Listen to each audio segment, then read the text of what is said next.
Quantas almas se revelam no caminho que se segue, quanta alegria em tantos lábios que pedem. Quantas almas se revelam.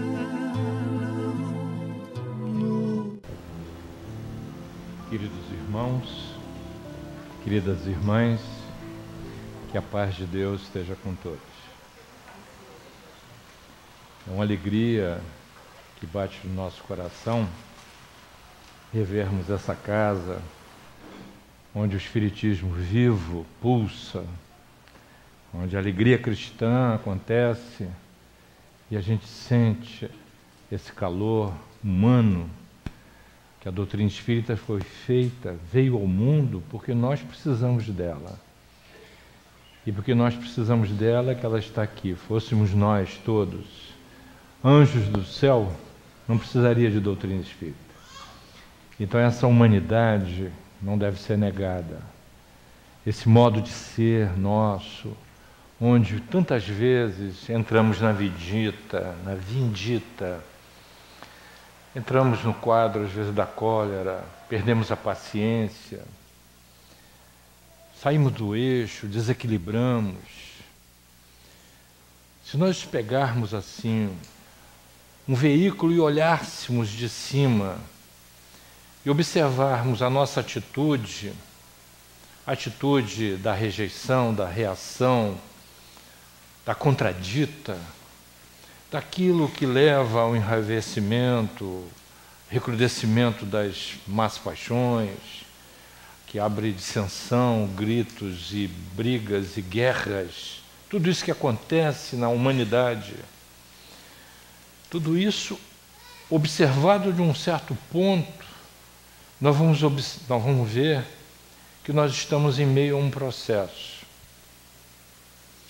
E esse processo, ele foi estrategicamente desenhado pela espiritualidade maior, coordenado pelo Mestre Jesus, diretor espiritual do planeta, sabedor da humanidade que vinha para habitá-la com o fim da perfeição. Havia então dois fundamentos para esse processo evolutivo da humanidade na Terra. O processo reencarnatório, onde pudéssemos estar na conjunção resposta de nossos investimentos afetivos, nas vinculações magnéticas que constituem a parentela corporal na Terra, mas que vêm de ascendentes reencarnatórios pela nossa questão espiritual, nossa vinculação. Então a reencarnação, processo de encarnação. E o segundo, que todos nós estamos guindados, convidados à perfeição, ao progresso. Assim sendo, nesse processo de convivência e de meta, de sentido, nesse olhar de cima, compreendemos a nossa atitude humana. E muitas vezes nós dizemos assim, podemos dizer para nós mesmos assim: meu Deus, a gente lê o Evangelho desde menino, ouve a frase de Jesus, perdoar 70 vezes, 7 vezes, vemos Joana nos falando, Emmanuel, Chico Xavier, Divaldo, tantas informações, e no campo cognoscível está muito bem claro a questão da reencarnação.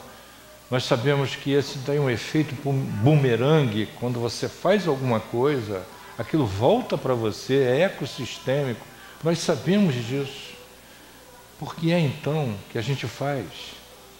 Por que a gente pratica ainda esse modo de ser do não perdão, a ponto de hoje, no século XXI, aí na beira da regeneração, nessa transição planetária, estarmos todos nós ainda defrontados com essa questão que já tem mais de 2000 anos, que Jesus trouxe a luz do perdão para todos nós.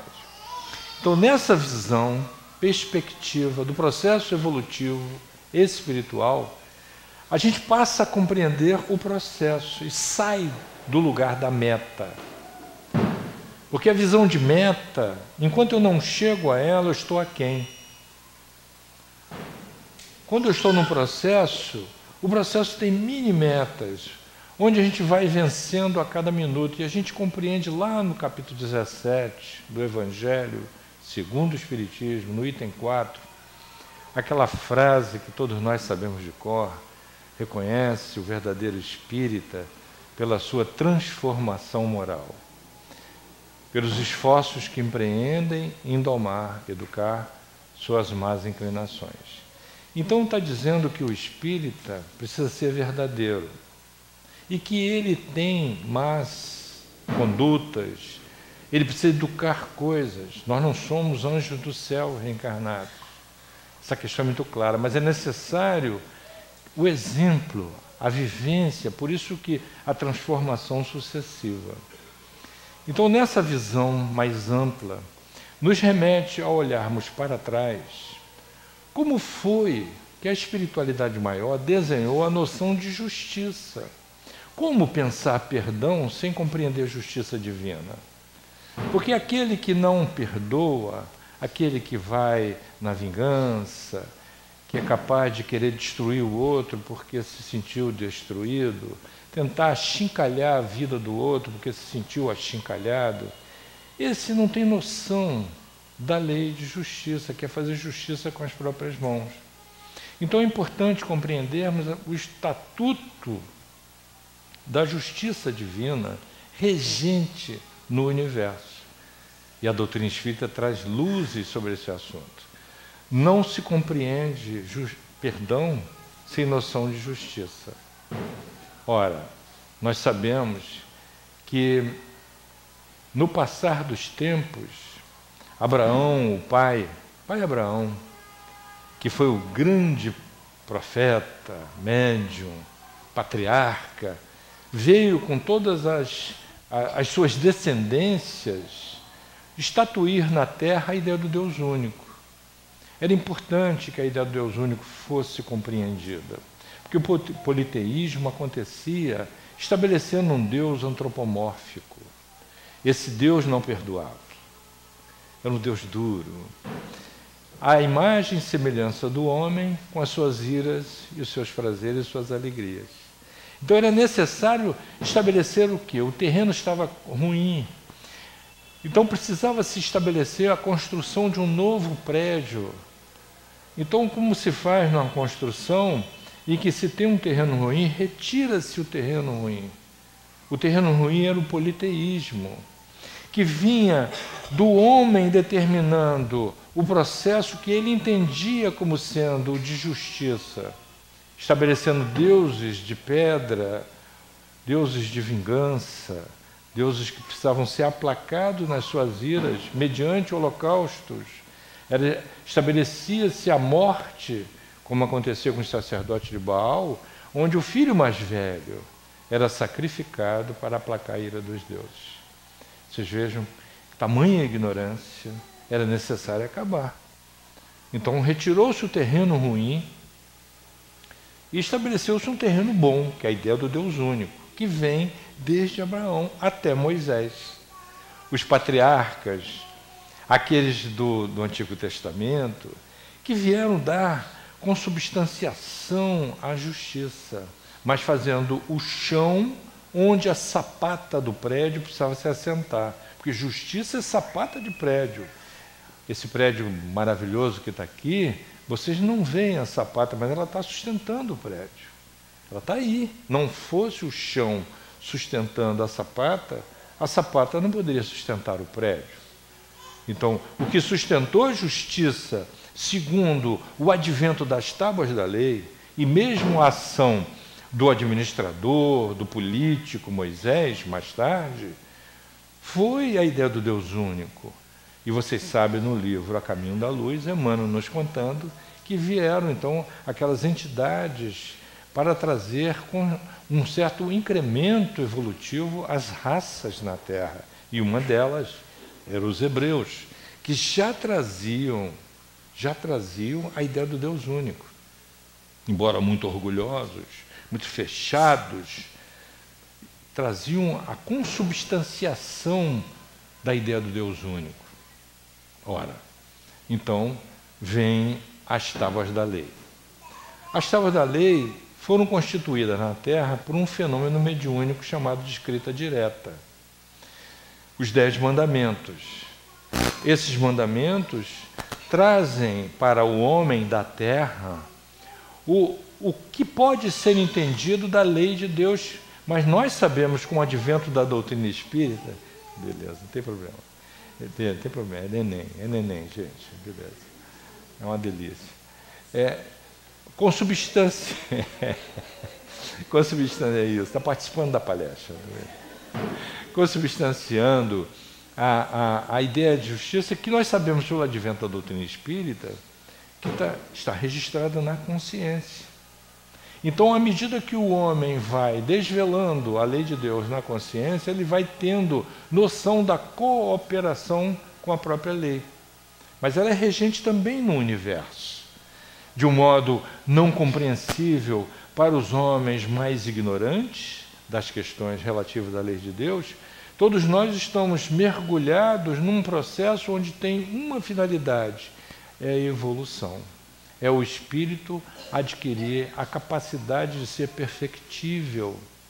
Porque perfeito mesmo só Deus. Nós somos criaturas e por isso somos irmãos, filhos do mesmo Pai. Pai esse que a questão número 1 do Livro dos Espíritos desenha para todos nós, não um Papai Noel, não um ser humano, mas uma lei regente, inteligência suprema, causa primária de todas as coisas. Regência. Pudéssemos nós fazermos aqui uma metáfora, seria assim, uma orquestra tocando Beethoven, todos nós nos deliciando, tocando Beethoven, e você pudesse dizer assim, Beethoven não está presente, mas ele está presente. O regente, o maestro, é o Mestre Jesus. A pauta é o Evangelho. E quem canta sonoramente, quem toca o instrumento do corpo, a mensagem de Beethoven é todo aquele cristão que leva ao mundo as clarinadas do reino de Deus. Então, Deus não se consubstancia do modo como nós vemos as coisas materiais, mas nós podemos dizer aquilo que ele não é. Aquilo que é, não, mas aquilo que não é, sim. Eu olho uma pintura e posso dizer assim, é Bellini, o grande pintor. Mas eu estou fazendo aqui uma metáfora, dizendo, essa pintura é Bellini. Então foi assim que ao longo do tempo nós fomos confundindo Deus com aquilo que está estatuído no mundo como sendo da lei de Deus. Mas o homem foi evoluindo. E nós estamos observando que as 10 tábuas da lei estabeleceram, então, um sentido de regulação para as nossas relações, todos nós que somos espíritos imperfeitos. Amar a Deus sobre todas as coisas e ao próximo como a si mesmo. Começa falando do amor, abrindo o prenúncio para a vinda do Mestre. E estabeleceu, então, um código fundamental da relação entre todos nós. Até aquele sabá, honrar o sábado, também é válido, porque, de acordo com a lei do trabalho, o sábado é importante. Era importante que viesse de cima para baixo, de modo teocrático, mediúnico, que o descanso é sagrado. Não fosse essa determinação, o homem exploraria o homem até a morte, sem lhe dar uma chance de repouso. Nós precisamos do repouso. Então nós observamos aí que as regências de relações de justiça ficaram estabelecidas nas tábuas da lei. É claro que Moisés, sendo um administrador, ele trouxe também as regências do povo, porque ele foi até um pouco antes da tomada de Jericó, 40 anos pelo deserto, levando 2.500.000 pessoas, entre velhos, jovens e crianças. Gente, 2.500.000 pessoas durante 40 anos pelo deserto. Pensem vocês, 2 dias em casa com 2 crianças num dia de chuva. Dá para ter uma ideia do que é isso. Imaginem o que aconteceu nesses 40 anos. A geração que estava consumida pelo politeísmo lá no Egito, que ele resgatou o povo do Egito para a retomada da Palestina, foi morrendo, foi desencarnando, e a geração nova, sob a égide de Moisés e do seu irmão, foram constituindo, então, a ideia do Deus único, fundamental, fundações estabelecidas para o pilar subir. Aquilo ali é um pilar, sobe o pilar, mas o pilar precisa da fundação de justiça. Então, quando chegou na tomada de Jericó, um pouco antes, Moisés desencarna, e no momento de fraqueza, ser humano fraquejou naquele momento, ele chegou a duvidar da missão, e ele viu a terra prometida e desencarnou. Mais tarde ele resgata naquele encontro memorável de Jesus com Elias e com Moisés. Ele vem em espírito e se apresenta e faz uma homenagem à função sagrada do amor de Jesus, que se transfigurou à frente dos 3 apóstolos que estavam ali. Que detalhe interessante. As 12 tribos de Israel já estavam estabelecidas dentro dos códigos de justiça dos homens. O direito positivo estava constituído no povo romano também, o direito romano. O direito positivo estava constituído lá entre os hebreus. Mas o direito divino já estava ali entre os homens, de cima, ditado pela espiritualidade maior. Então nós estamos vendo aí que Jesus trouxe o pródromo para a própria vinda dele. E era necessário que o amor surgisse como sendo o grande divisor de águas. A partir da vinda de Jesus, a humanidade então dividiu a sua própria história, antes dele e depois dele, porque ele falou e exemplificou o amor.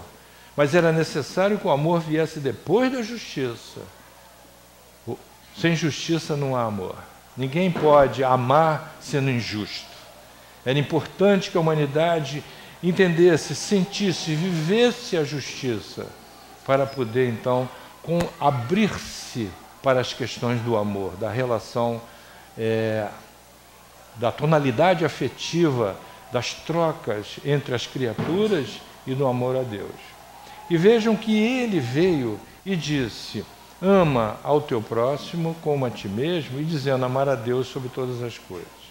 Quando ele fala amar ao próximo como a si mesmo, esse como a si mesmo deu uma referência na própria pessoa. O modo como você ama você mesmo é o modo que você vai amar ao próximo. Se você não ama você mesmo, como vai amar ao próximo? Se você se destrói, se você suicida, se você vive uma vida degradante, se auto-prejudicando, efetivamente você está com dificuldade para amar ao próximo. Então a pessoa está num degrau. Na questão 893 do Livro dos Espíritos, nós temos uma questão que Kardec faz aos espíritos, dizendo assim: qual a mais meritória das virtudes? Os espíritos respondem: toda virtude é meritória. Então a questão é ser virtuoso. E incrível, a pessoa pode ser humilhante, mas ele tem uma virtude. No meio daquele terreno ruim pode nascer um lírio. Não é isso? O lírio não nasce do charco? Então toda virtude é meritória. Então o investimento na virtude é fundamental. E eles continuam na resposta a Kardec, dizendo assim: começa por evitar o arrastamento das más paixões. Começa o quê? A melhor virtude. Aí já saiu do chão do mundo, já começaram os degraus de evolução, onde o primeiro degrau é evitar o arrastamento das más paixões. O arrastamento das más paixões me leva ao movimento instintivo egóico, como diz Joana de Anjos, como se fala na psicologia, bateu, levou, sou levado por um mecanismo onde eu digo, embora não seja verdade, eu não aguento. Ah, comigo é assim. Sabe como é que é? Eu sou assim, mas as pessoas dizem assim. E vivem de resposta em resposta, abrindo destino, fomentando dissensões, estabelecendo não perdão. Porque não pensa, não reflete, reage. E é guindado, arrastado. Então, evitar o arrastamento das más paixões é uma virtude. E já podemos fazer isso. Por isso que a doutrina espírita tem como tese evitar o arrastamento das más paixões através do uso da razão, da prece, elevação do propósito, do conhecimento, sair do estado de ignorância, como diz o Sócrates, que está na base da doutrina, lá na introdução do Evangelho segundo o Espiritismo, está muito claro, Sócrates e Platão, na base filosófica da doutrina espírita. E Sócrates dizia que os homens maus são maus porque são ignorantes, que se soubessem não seriam maus. Esse ignorante, esse saber, não é mera erudição, não é mero entendimento intelectivo das coisas, não. É a compreensão, a vivência compreensiva, a disposição compreensiva para as coisas. Por isso que lá no capítulo 3º da Gênese, tem um capítulo que Kardec desenvolve sobre o bem e o mal, em que ele diz que não existe o mal. O que existe é a ausência do bem, que é o mal. Então, a condição de possibilidade para que o bem possa prevalecer é estar vivente, é sermos, executarmos, vivermos. Porque se não executarmos o espiritismo que temos em nossa mente, aquele que nos faz bem, se não fizermos isso na convivência, estaremos abrindo um campo que é chamado de mal. Não é uma questão maniqueísta, é uma questão até de inteligência de compreendermos que campo é uma abertura onde a energia se manifesta num certo comprimento de onda, como diz a física. O campo da ignorância manifesta energias compatíveis, abrindo espaço para obsessões, para crimes, obsessões graves, que a casa espírita tenta sanear através do exercício da caridade, do perdão. O que a gente fala para os obsessores? Perdoa, meu irmão, não é assim que a gente fala? Por que você não sai dessa? Ainda está preso ao passado. E ele está ali dentro de um quadro instintivo. Então nós falamos que Jesus veio trazer as colunas, sair do chão dessas coisas humanas, indicar a direção do céu. Esse céu metafórico é o reino de Deus, que na verdade é dentro de nós, é metafórico. Então, assim, o Novo Testamento veio como resposta às agruras do ser humano na Terra, que pede a solução para os seus problemas. E Jesus vem no Novo Testamento como resposta. Vinde a mim, vós todos que andais aflitos e sobrecarregados, eu vos aliviarei. Então ele diz assim: vem para a regência do perdão, do amor. Vem por outro caminho.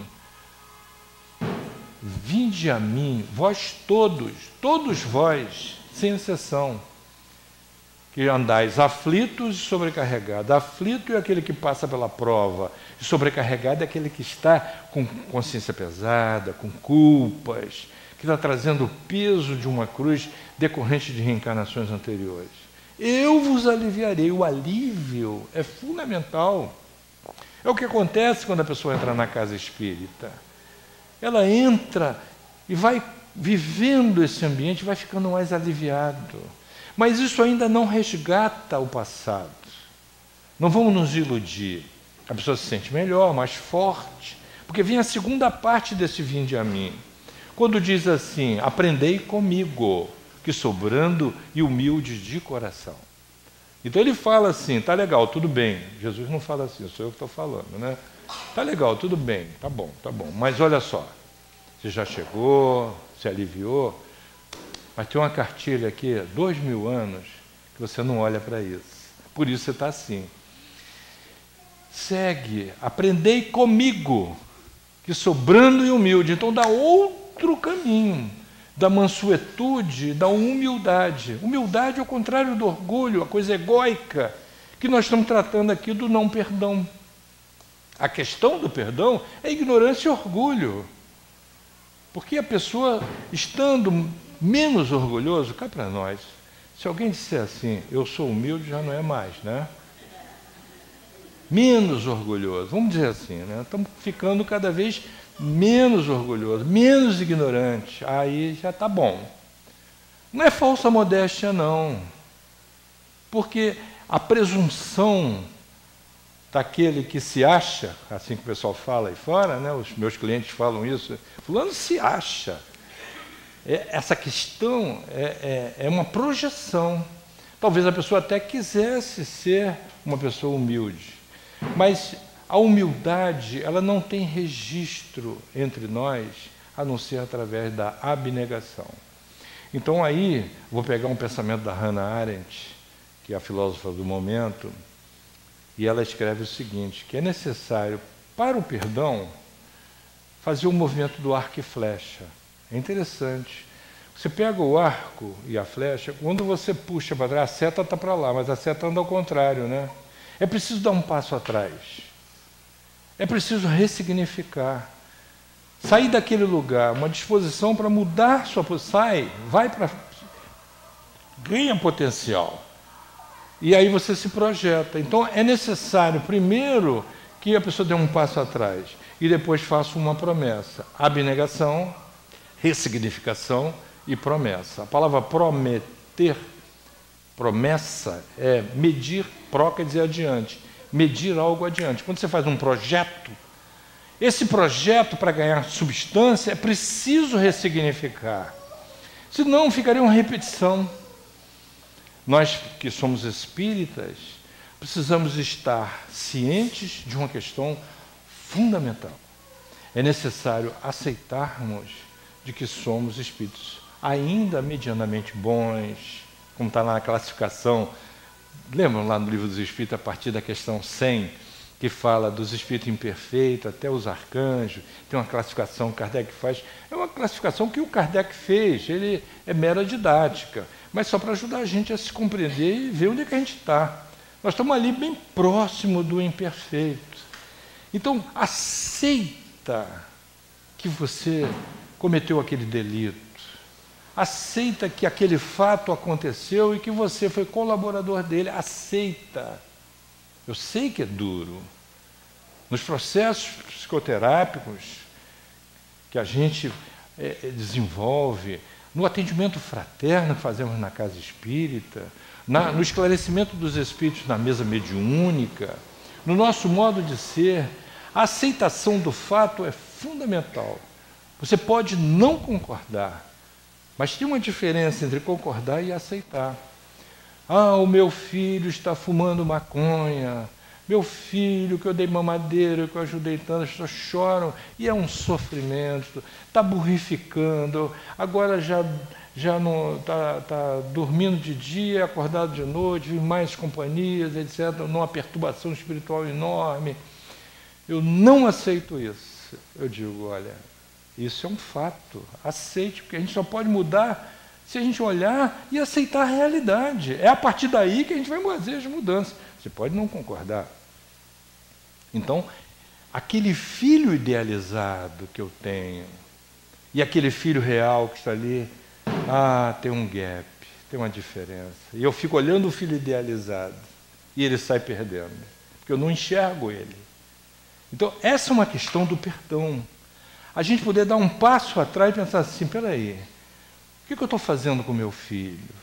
O que eu estou fazendo com aquele amigo que era amigo e foi catapultado no meu ciclo da confiança?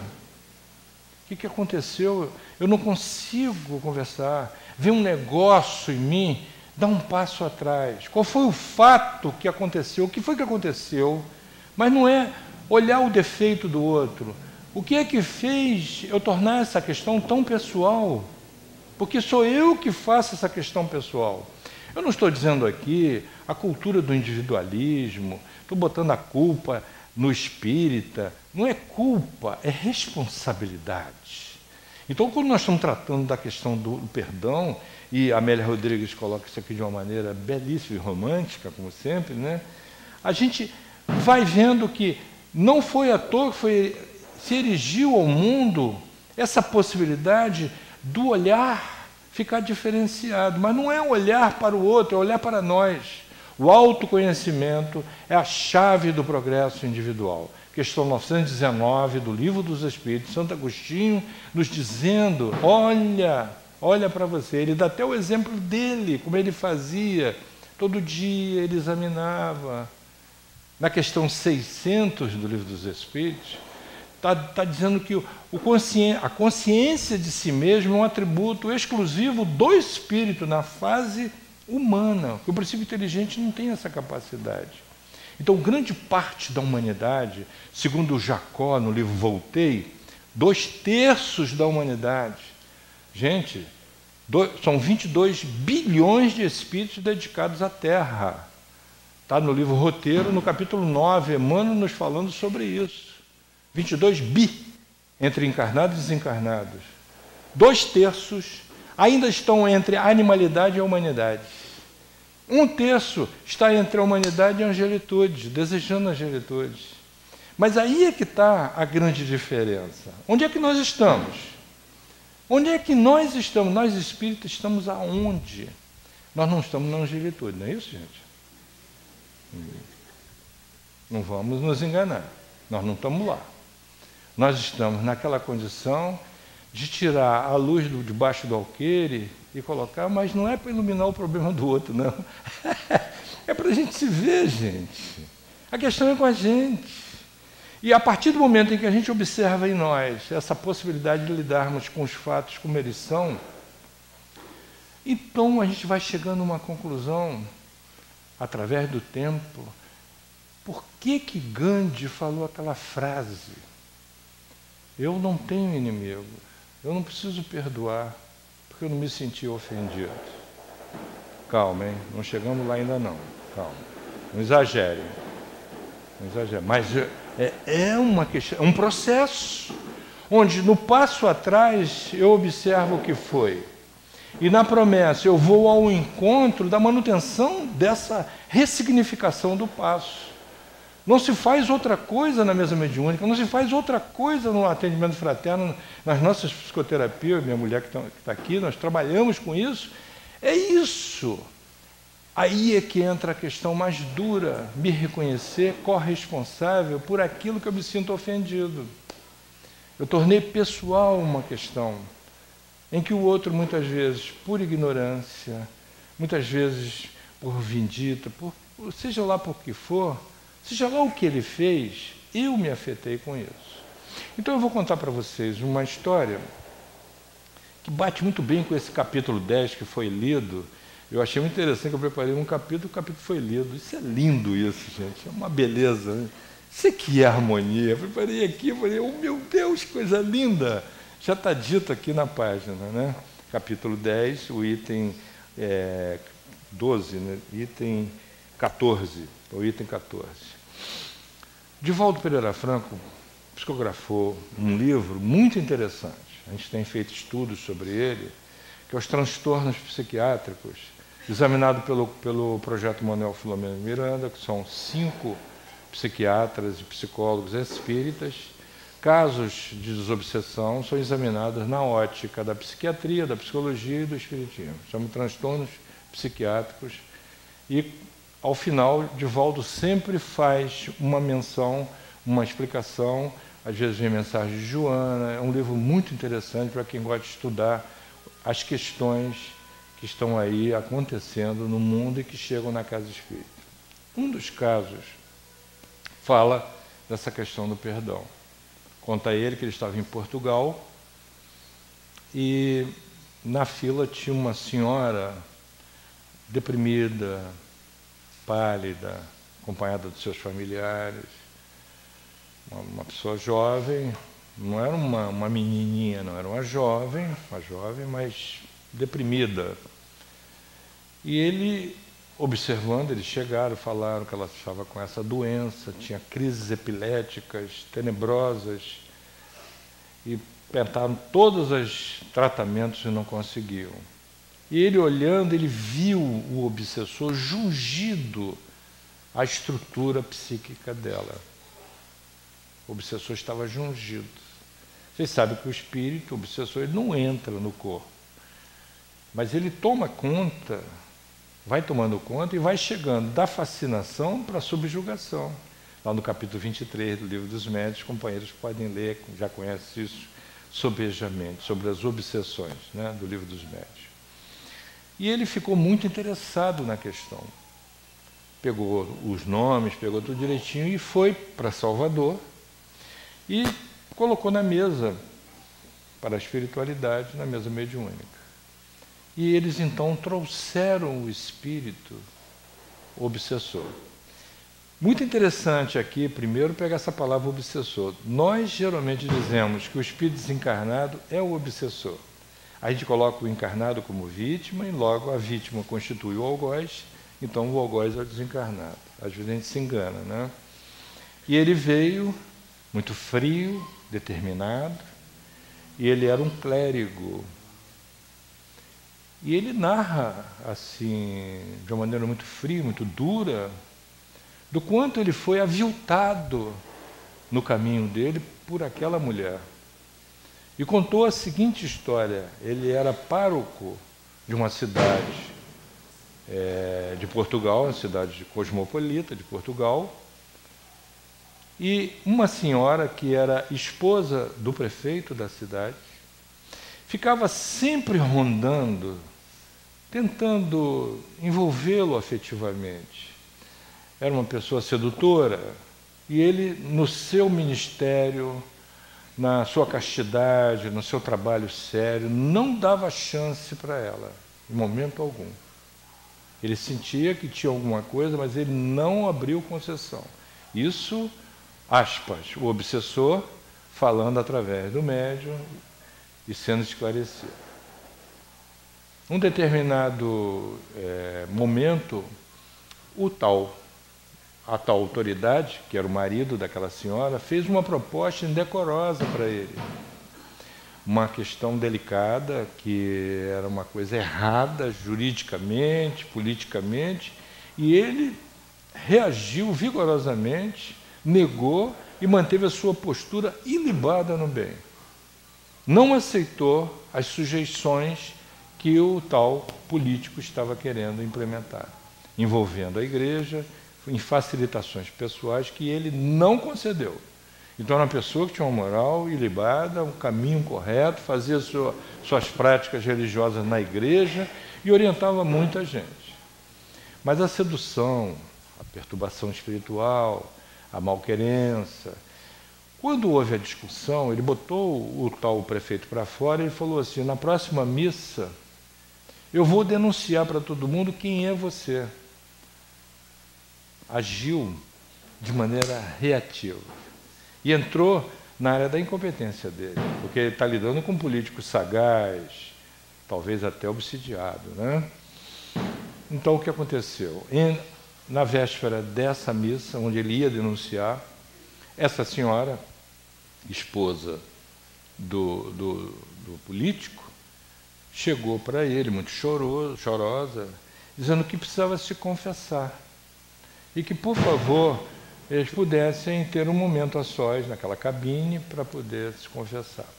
E ele, atendendo, como atendia todas as pessoas, fez o atendimento. Mas quando estava lá dentro, ela rasgou suas vestes, mostrou o seu corpo, agarrou-se com ele, e ele, tentando se livrar dela, nesse momento, o político, com os seguranças e tudo mais, abriram a cortina e pegaram o lance. E ela, aos gritos, dizendo que ele tentou agredi-la sexualmente. E ele, por mais que protestasse, por mais que dissesse que não era essa a verdade, foi espancado, foi humilhado, foi levado o caso para a cúria, e ele foi afastado, humilhado perante toda a comunidade, e foi parar numa cidadezinha do interior. Vejam, o Espírito está narrando isso com muito ódio. Eu estou aqui contando de maneira suave, porque eu não quero botar forma de pensamento na cabeça de ninguém, mas leiam lá que vocês vão ver que a coisa é dura. Ele fala isso de uma maneira muito dura. Então, efetivamente, estava consolidada ali uma situação de injustiça, né? E ele lá na cidade do interior, humilhado, deprimiu e desencarnou. Mas desencarnou como? Muito ódio no coração. Não havia lugar de perdão. Eu fui uma pessoa direita e revoltado contra Deus, porque ele era o representante de Deus. Por que Deus não ajudou nessa hora? A questão dele era uma questão grave. Perdeu o chão, pisou na areia movediça, né? Então ficou assim até que alguns outros espíritos tenebrosos, ligados ao quadro, trouxeram ele. E ele ficou assim durante longo tempo, até que uma das entidades disse para ele assim: você tem a condição agora de se vingar, porque ela está agora desguarnecida. Ele chegou perto de uma família, viu uma moça, mas não reconheceu a moça, mas se sentiu atraído por ela. Ele falou: eu não sei explicar direito, mas alguma coisa de amor e ódio estava me envolvendo com essa moça. E essa moça o atraía de maneira vigorosa. E ele ficou com ela há muito tempo e ela passou a ter transtornos, passou a ter ataques epiléticos, começou a ter problemas psicóticos, questões psicóticas. E ele encontrava com ela, ela desdobrava do corpo, porque o corpo é que dorme, o espírito saía, eles entravam em relações. E ele se locupletava com as relações sexuais dela. E assim ficou perdido naquilo, até que um dia ela adquiriu uma forma que ele reconheceu, a forma daquela mulher que havia tentado seduzi-lo, que engendrou todo aquele drama. Então aí, mais ainda, ele fez a vindita dele acontecer. E então um dia, um grupo de espíritos levou-o para a reunião mediúnica e ele então começou a contar essa história. Então vocês já sabem que o médium esclarecedor, a bênção da reunião mediúnica, o médium esclarecedor conseguiu, o diálogo está todo lá, gente, é belíssimo o diálogo, do amor. A questão é assim: eu me sinto embaixo, então eu tenho que diminuir o outro para poder ficar igual a mim. Isso é um ledo engano. É fazer o outro sofrer, mas deixa que a lei de Deus faça. E ele dizia: por que Deus não agiu? Mas você não é um padre? Como é que você vai falar assim de Deus? E o argumento durou de 1 hora de discussão, no sentido bom da palavra, e até que ele então abriu mão para fazer as suas reciclagens mentais no plano espiritual, nas terapias do plano espiritual. Ele conseguiu perdoar, conseguiu pelo menos dar um passo atrás e ressignificar a sua responsabilidade no processo e abriu uma promessa de não persegui-la mais, que é o tema da nossa conversa de hoje. Então, o Divaldo conta que quando voltou lá, depois... teve um detalhe. Nessa noite, guardada aí as questões de fuso horário, a família... Depois da desobsessão, depois desse esclarecimento, a família telefonou dizendo que ela saiu do torpor, saiu daquele estado de inanição que ela estava, pediu um caldo quente e começou a sentir um pouco mais de alegria de viver. Imediatamente, assim, horas, assim, a questão do fuso horário, houve um telefonema e ele voltou 1 ano depois e ficou sabendo que ela estava grávida. Pergunta a vocês, quem é este menino? Vocês já sabem. Quem é esse menino? É a lei do perdão. Ela o recebeu como filho. Aí o Divaldo até brinca assim: vocês sabem que baiano não é curioso, então eu não quero nem ver essa criança. Brincadeira, que está louco para ver a criança. Isso, gente, isso é uma beleza extraordinária. Só aquele que não conhece é que pratica o não perdão. O perdão abre essas possibilidades de você olhar o seu filho e falar assim: eu não sei o que foi que a gente fez, meu filho, mas eu sei que a gente está aqui agora para se amar.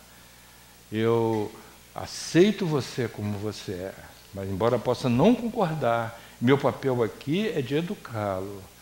Pai, mãe, tem na hierarquia do amor a possibilidade de amar, de educar. Nunca se coloque no nível do seu filho como amiguinho. Você é pai e mãe, tem responsabilidade. Faça a sua parte. Invista. Pode ser que a semeadura vá ser colhida lá na frente, mas o que é importante é você fazer o seu perdão também. E cada vez que a gente perdoa, está fazendo esses dois movimentos, repetindo, arco e flecha. Passo atrás, está diante da questão, dá um passo atrás. Pede ajuda para fazer isso. Dá um passo atrás, ressignifica, olha com outro olhar e faz uma nova promessa que é de manutenção desse equilíbrio dentro dessa nova perspectiva. Isso é a visão espírita da questão do perdão. Eu espero que tenha sido útil e convido vocês a lerem os livros indicados. Que Jesus nos abençoe.